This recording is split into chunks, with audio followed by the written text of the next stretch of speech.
po ay, ang pagmumuslim po ay napakadali lang po. Wala pong binyag.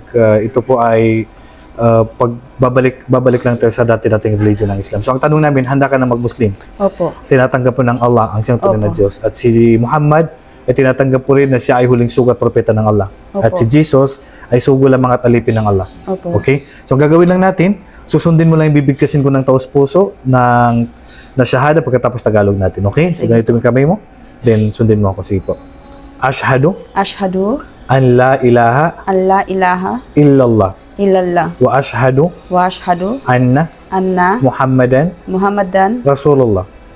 Rasulullah. Rasulullah. Okay, congratulations Muslim ka na. Tagalog natin para maintindihan mo. Sige Sige. Ako ay sumasaksi Ako'y sumasaksi na wala lang ibang Diyos na karapat dapat sambahin na walang ibang Diyos na karapat dapat na sambahin maliban sa Allah. maliban sa Allah. Ako rin ay sumasaksi Ako rin ay sumasaksi na katotohanan ng katotohanan na si Muhammad na si Muhammad ay sugo ay sugo at huling propeta ng Allah. at huling propeta ng Allah. Okay, congratulations. Welcome sa Islam.